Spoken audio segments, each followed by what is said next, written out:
Ryan Reynolds here from Mint Mobile. I'm proud to offer premium wireless for just $15 a month. And I'm proud that we have thousands of 5-star reviews from customers like Dan D. in New York, who writes, "I am satisfied customer. How can this only be $15? He wrote it in all caps. I needed you to feel it, like he feels it. I hope I did that justice, Dan. And I hope that you try Mint too at mintmobile.com/switch. Upfront payment of $45 for 3 months required. New subscribers only. Renew for 12 months to lock in savings. Additional taxes, fees, and restrictions apply. See mintmobile.com. We woke up in the morning, there's a siren, and of course the closest place is the house of the lion's den. So I run like crazy, and I'm like, oh my God, it's like my worst nightmare. What happened then? He couldn't care less, and he just stayed outside and was very happy. And I had a story to tell my family in France, and to send selfies inside the lion's den without the lion because they didn't come in.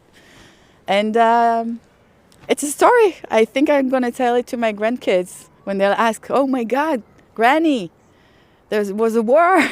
What did you do? Hey listeners, it's Mishi. So as you know, we continue to bring you Wartime Diaries, our attempt at collecting slivers of life during these dark, dark days.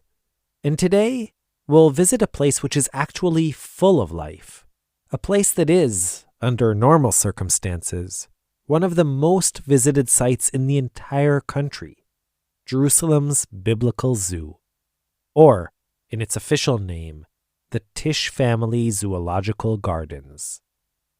Since the start of the war, the city of Jerusalem has welcomed more than 30,000 evacuees from both the north and the south.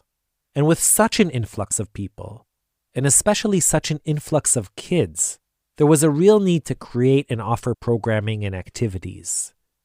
The Jerusalem Foundation stepped in and launched something called Double Impact, an initiative that sent tens of thousands of evacuees, as well as the city's schoolchildren, to various cultural and leisure institutions, museums, theaters, the aquarium, and, of course, the zoo. The double impact part of it was because it not only benefited the kids, who got a day of fun and enrichment, but also the institutions themselves that were all, obviously, struggling. Now, the first animal in the Jerusalem Zoo arrived in 1940, brought by a group of British soldiers. It was a desert monitor, which, in case you're not up on your reptiles, is sort of a gray lizard. Since then, and even amid the drama of the 1948 War of Independence, the zoo has served as a home to a wide and growing variety of animals, and is truly one of the few places in town that is welcoming to every sector of society: Jews and Arabs, Israelis and Palestinians, secular and religious, young and old. It's also open every single day of the year, except for Yom Kippur, Yom HaShoah, and Yom HaZikaron. But that, as you might have guessed, changed on the morning of October 7th. For the next 18 days, the gates of the zoo were shut. Thanks in no small part to the Double Impact program, however, the zoo was able to reopen and has emerged as a source of solace and life here in Jerusalem. All of our producers wanted to go out on this assignment, but Mitch Ginsburg and Yael Ben-Chorin won out and got a private tour of the zoo. My name is Maya German. I'm the marketing manager and customer experience manager of the Tisch Family Zoological Gardens in Jerusalem. I was born in Paris, but I made Aliyah when I was 3, and I have the best job in the world, I think. What was it like at the very beginning of the war on October 7th? So it was very challenging for the zoo. First of all, everything started just before we opened the gates. So we had to close the gates, we had to change everything on the website. And then we started getting all the messages of everyone leaving and going to defend the country. We had about 30 employees that left for Miluim. And we don't have thousands and thousands of employees here. We're a small place. And it was very, very challenging. And at the first week, the zoo was completely closed. It's so weird to be in a closed zoo. everything is so quiet. We're not used to that. We're used to sounds, you see. We're used to sounds of kids, of people. And suddenly it's like Yom Kippur. The animals feel that there's no people walking around. And it's very weird. And then pretty soon after that, you reopened? Yeah. And then we started inviting in people that came to live in Jerusalem, and they had to leave their homes. And so we started to have small groups of people coming in from Sderot, from all the kibbutzim, and so we had the opportunity to give them a moment out of the hotel, out of the stress. And then we got huge support from the Jerusalem Foundation. So now, from November, we had over 12,000 children here at the zoo. Wow. Yeah. We had some children who were held captive in Gaza and came back home. And they came to visit us at the zoo. What was it like? It was very, very, first of all, it was very moving to see someone that you saw on a poster just 2 weeks ago, and you were terrified for their lives, to be walking with them here in the park, and to see that they're happy and they're joyful and they're alive and they're safe and they're okay. It was so moving.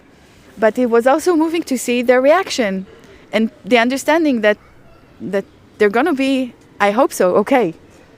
They're going to be okay. And we took them to see the giraffes a bit and to enjoy some special things. There's the baby giraffes now, no? Yeah, we have 3 baby giraffes. We have a baby boom at the giraffes, actually. They like to reproduce here. Good on them. Yeah. Way to go, giraffes. So we introduced some animals, some close encounters with turtles and a snake. What was amazing? That you have no idea what to expect. And then they're just kids.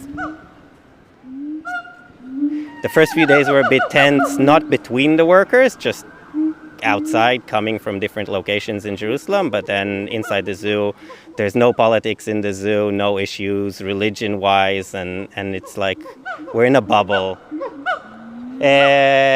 So my name is Benjamin Fainsod. I've been working here in the zoo since '99. When I was 12, I started as a volunteer and then started working here at the age of 14. And been ever since in the zoo. Currently, I'm in charge of the carnivores and the orangutans, and I also supervise the elephants and the primate sections here in the zoo. Actually, our chief zoologist is on reserve duty. Our 2 head keepers, Binyamin here was in reserve. Yeah, and I'm still in reserve duty. What are you doing when you're not in the zoo and you're in reserve duty? Like, how sharp of a departure is it? What do I do in the army? I'm in a war room, I think, Hamal. And I've got it relatively easy because I'm in Beersheva and compared to other people who were drafted into reserve duty. Dealing with what sort of stuff? All logistics and transportation of armored vehicles for all the units that were brought to the south, and then maintaining that throughout the last 3 months. So it's a big transition from war room to zoo and back Yes, again. it's a big transition, but it's a position that I've been doing for the last few years. So, and unfortunately, every time there was like a tense situation, then they'd call us and say, "Come now," and then this time it just was different and longer, and is still continuing. But recently, I've had the option to come out for a day once a week or 2 days to come to the zoo. Also, for me, psychologically, to come back to the zoo is nice, and also so that I can see that everything's going along. And at the beginning, it was a bit difficult with the staffing situation. I want to show you the lemurs. Yes, It's the coolest exhibit. Oh yeah, I love the Because it's an open exhibit, and what's so cool about them that they're sitting on the tree and they're sunbathing. Who are you the most excited to visit on a regular basis when you walk around the zoo? Wow, it's like asking who's my favorite child. I know. It's impossible to choose. So where are we now, Benjamin? Tell us. We're in the small animal building, which is also considered a safe area. That's right? Yeah. This is the reason I didn't want to come here during the early days of the war, because of that massive python or whatever it is. Yeah, you wouldn't want to be around with the python. I didn't want him getting out like in Harry Potter. So we're here by the golden lion tamarins, which are small monkeys that come from South America. And just before the war, we were about to send a tamarin to Tenerife in Spain. Now, sending an animal out of the country isn't that easy. It's month and month of all kinds of veterinary permits and all kinds of different permits in order to send an animal out. And he had a flight scheduled for exactly when the war started. And like everything in the country came to a standstill, then that also stopped. And then because the permit is for a specific date for the animal to fly, now we have to start all the permit process from the beginning. So unfortunately, we couldn't send the tamarin out. And sending animals out is important because they're all part of breeding programs. Can you say hi to the orangutans? You can say hi to the orangutans. I didn't see the orangutans. You have for days. I love the orangutan exhibit, the new one. Who's their favorite person? Oh, there they are. Oh, they're huddling. Oh, that's the big male. We have here 2 males and 2 females in the zoo. And how did they do during the early days of the war, or during any of the sirens that we've had? They don't care too much about the sirens. Like many of our animals in the zoo, we teach them an emergency recall so that if we need anything, we can lock them in the house. We sound a bell or something, and then they run into the house and we can lock them. So we didn't actually do it in the sirens, because usually we weren't sitting waiting by the orangutans, because we'd go somewhere safe in a siren.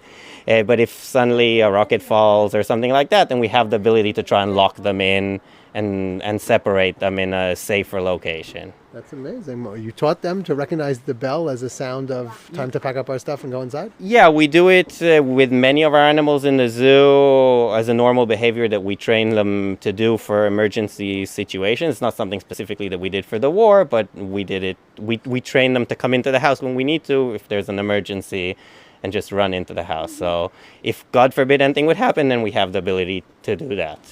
Like, what else would be considered an emergency? Like a fire or? A fire, a hole opening, a rocket falling, anything that we'd think would be an emergency, and then just lock them in. Somebody falling into the exhibit. In the orangutans, it's closed, so nobody can fall in. But in the lion exhibit, for example, if somebody climbs over and falls in, then maybe that might help separate the animal from somebody falling in. They're not falling in. They're not falling in. They're not falling in. These are langurs.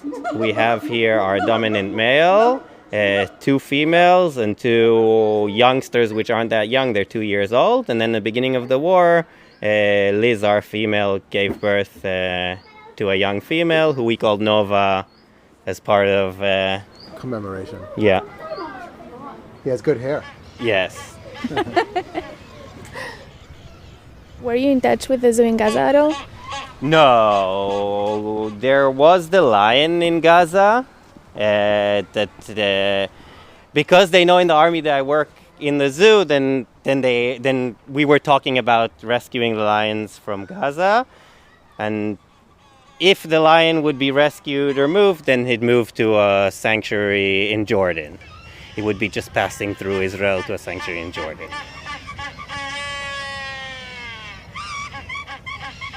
I can tell you that there was a lot of activity. Also, people from our zoo that during the Miluim went into the Otef and went to rescue the animals. Every animal that needs help and we can do something will help. Here, the first thing are the animals and the welfare and the well-being of the animals, and after is everything else. And you can see that everybody's happy here. You don't see crying people here. You don't see sadness. And every day I come in, even if it's like I get the most terrible news, I come here and I look at this beautiful place, and everything slows down. And it's important to have this beacon of light.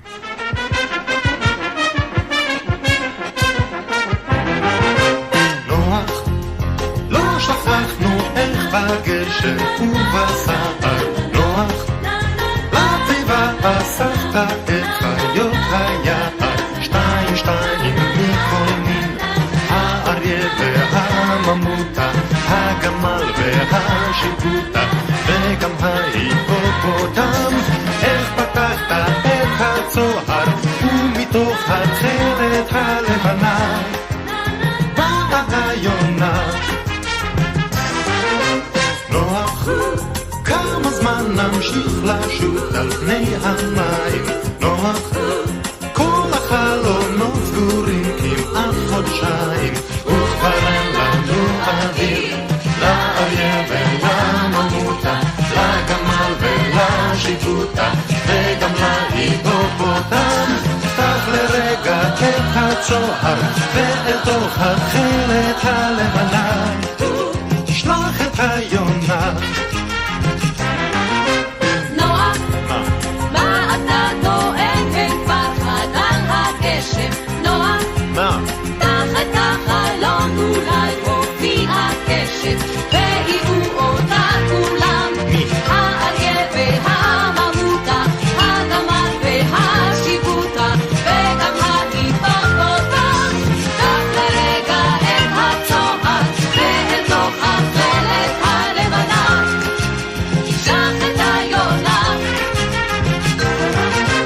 נוח, היונה פשעה היא עלה של זית. נוח, תן לנו תן לנו לצאת ולחזור לבית, כי כבר נמאסנו זה על זה.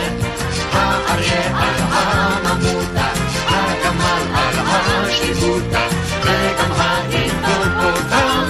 קח לרגע את הצוהר ונעוף לתכלת הלבנה, קח עם היונה. לה לה לה לה לה לה לה לה לה לה לה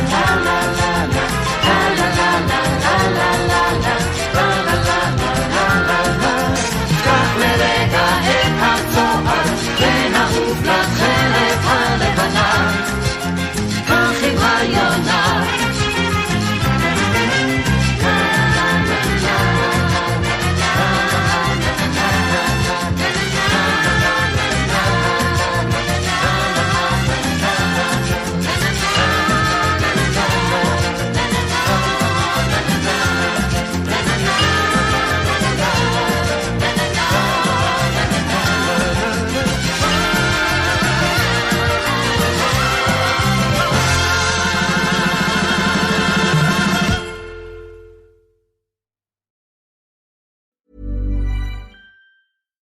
The Valentine's Rush is here. If you haven't already ordered a bouquet that's guaranteed to wow from 1-800-Flowers.com, listen up. Right now, when you lock in your order today, you'll save over 20% off 24 romantic red roses. Plus, you'll get a free vase.